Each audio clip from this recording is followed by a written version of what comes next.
I think for me, the most important thing is educating others at this time. I think that's my kind of key thing, just because, like I said, I live both worlds. I kind of play both sides, you know. I have people who literally live the Black experience, and then I have people who have no idea what the Black experience even means. And I think for myself, being in the media, working for an urban radio station that's literally built off of Black culture, um, I find it a duty of mine to speak out on this injustice, especially what's happening right now. Um, I think it's important for people like myself, who aren't Black, but literally I make a living off of the Black culture. Like literally my paychecks come from the Black culture. And I think it's important for myself as well, being a member of the South Asian community, where there is deep-rooted racism in a lot of the older generations towards the Black community and a lot of stereotypes. It's important for someone like me to speak out and be vocal, and educate others in my community and outside of my community as to what's going on and why it's not okay, like what's been happening in America and around the world for years and years and years is not okay. So I've taken it upon myself to exercise my voice during this time and just make it known to the South Asian community and the communities around me who aren't aware of all of this to know that this is fucked up. Exactly.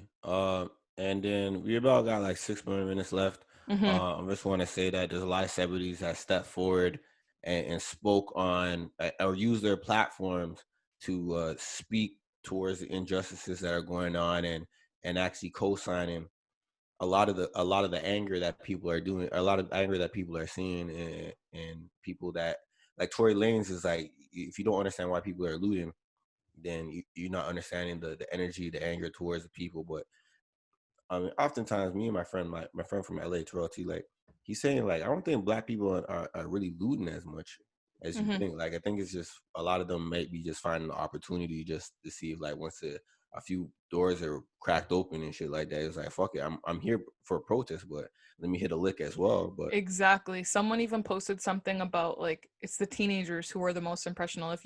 If you jump off a bridge in front of a teenager is going to follow you and think that's like a yeah, thrill and exciting thing. So the white people who are starting the looting are essentially playing on that, knowing that mhm, they're going to get these young Black kids in trouble or make them look worse in the media by starting this looting. And Tory even yeah, said today, he said, I don't know what's going, because he's been out there protesting. He said, I don't know yeah. what's going on, but the people who are looting at night are not the same people who are there during the That's daytime. what I'm saying. That's what I'm Yeah. saying. Uh, but at the same time, people don't want to hear people say, "Don't stop the looting." It's like, come on, bro, you're not understanding. I, I don't know. I don't know why. Mhm. Why there's like a peaceful protest during the day and then at night it gets rowdy. Mhm. I'm not quite sure where that energy is coming from. Yeah. It's yet to be answered, but it's happening. So let me ask you this. When do you feel like how do you feel like this is going to end, and when do you feel like this is going to end, these protests and riots that are I currently I, happening? I don't. So the question, the conversation I had with my homie Terrell T, like him and I, we deep conversations, and I was like, I ended the conversation by saying, let's check back in 2 months and see what the temperature is like. And he was like, the government might try to give us one of what he called quote unquote just one of those here nigga, you just to kind of like pacify the whole thing. So Mhm. I really don't know how it's going to end. I'm saying let's check back in 2 months, because the energy that we have right now is good. We're moving forward in terms Mhm. of like we have a strong stance that we want to stand on.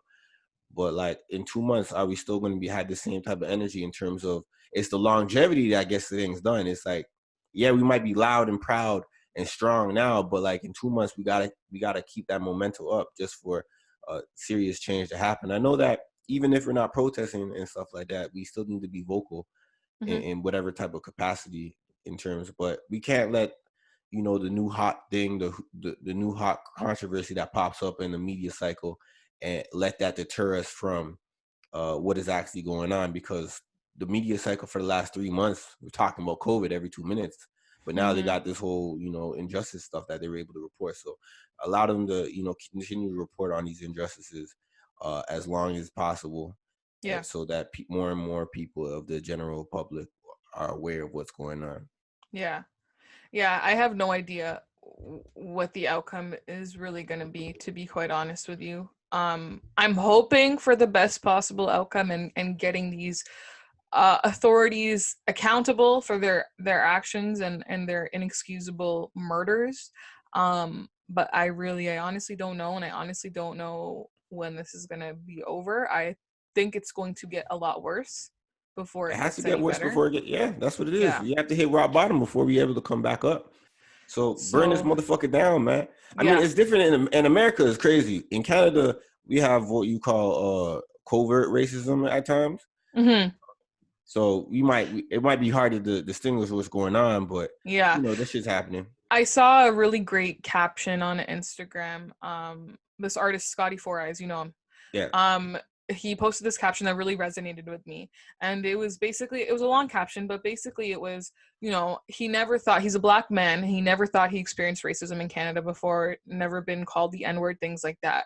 But what made him realize when he was walking downtown, I guess the day of the protest, or seeing these videos and things happening, I'm not sure what triggered it, but what made him realize is he's been living to please the rest of society and make the rest of society be safer when it comes to walking on the opposite sidewalk when a white couple walks by, because they're scared of you. There was also another example he gave. I'm gonna pull it up right now. Sorry, because I think it was a really great. It was really, like, written really well. So give me 1 second here, and I'm pulling it up right now. Okay, so yeah, he's reflected on every moment he's ever smiled in an elevator, even if he was unhappy, to make sure whoever else was in it felt like he wasn't a threat. Every time he proactively walked off the sidewalk onto the grass to let a white family continue without having to split up to let him pass. The fact that he lives his life in a way that everything he does creates a perception of every person who looks like him. He speaks proper around white people, makes sure not to speak aggressively, and operates low key. For his whole life, he thought this was his personality, but he realized it's how he's trained himself to behave since a child. Because as a black man, the media has made everyone feel like he's potentially dangerous. Yeah, it continues on, but I thought that was really powerful, in terms of what he written, because there are people who will tell you that they never experienced racism, but that's if that's how you're living, then you just didn't know it. Yeah. Like, hey man, I always say this, but I'm gonna end off in this. I always say, hey, man, don't cry for no white people, man. Don't feel bad for no white man Yeah, or no white person when they all doing bad. Don't shed no tear for no white man. I don't yeah, say that out of no racistness. It's just like, the saying. It's like, yo, you're white, you'll be all right. You know what I yeah. mean?